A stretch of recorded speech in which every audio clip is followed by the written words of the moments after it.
আমি দৃঢ়ভাবে বিশ্বাস করি, যখন একটি দেশের যুব সমাজ সক্রিয় থাকে, উদ্যমী এবং উদ্ভাবনী শক্তিতে বলীয়ান হয়, তখন কোনো প্রতিবন্ধকতাই তাদের অগ্রযাত্রাকে থামিয়ে রাখতে পারে না। আমাদের তরুণদের উদ্ভাবনী শক্তি আজ কেবল শিক্ষাক্ষেত্রেই সীমাবদ্ধ নেই। তরুণরা স্বাস্থ্যসেবা, পরিবেশ সুরক্ষা, দারিদ্র্য বিমোচন এবং সামাজিক ন্যায় বিচার প্রতিষ্ঠায়ও অগ্রণী ভূমিকা পালন করছে। এই তরুণরাই ২৪-এর গণঅভ্যুত্থানের নেতৃত্ব দিয়েছে।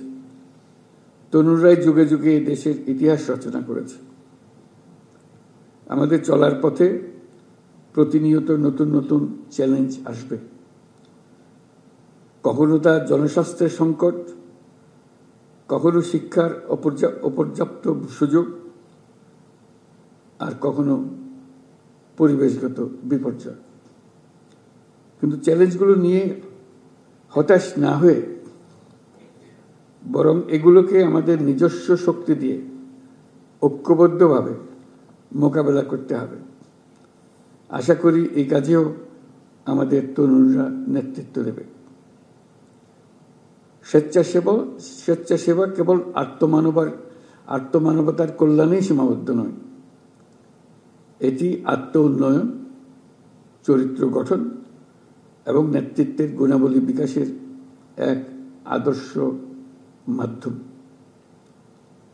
আমরা চাই আমাদের তরুণরা কেবল স্বেচ্ছাসেবক হিসেবেই থেমে থাকবে না, সমাজের নীতি নির্ধারক, উদ্ভাবক এবং পরিবর্তনের স্থপতি হিসেবে নিজেদের তুলে ধরবে।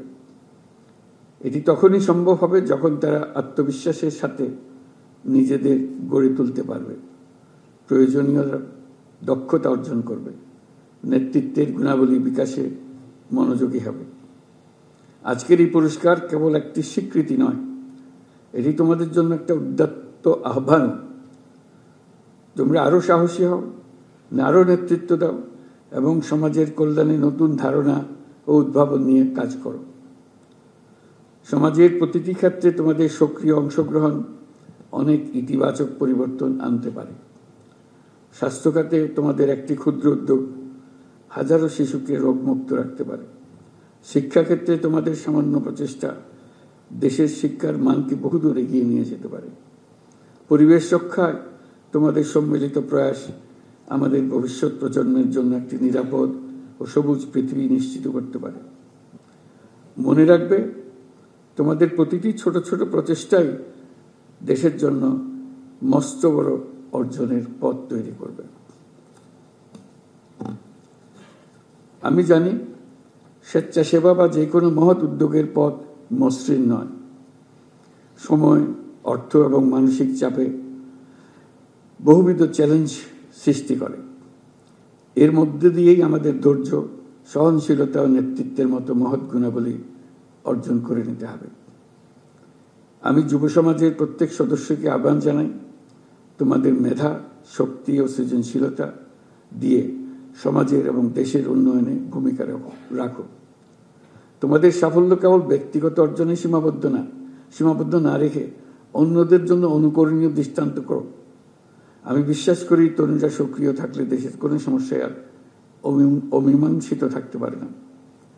আমরা তোমাদের নতুন নীতি, যুগান্তকারী ধারণা এবং সামাজিক পরিবর্তনের অগ্রদূত হিসেবে দেখতে চাই। তোমাদের সম্মিলিত প্রয়াসেই বাংলাদেশ একটি উন্নত, মানবিক এবং উদ্ভাবনী রাষ্ট্র হিসেবে বিশ্বে মাথা উঁচু করে দাঁড়াতে পারবে। তোমাদেরকে আবারও অভিনন্দন জানাচ্ছি আমার পক্ষ থেকে এবং রাষ্ট্রের পক্ষ থেকে, দেশের সকলের পক্ষ থেকে। মহান আল্লাহ আমাদের সহায় হন। আল্লাহ হাফিজ।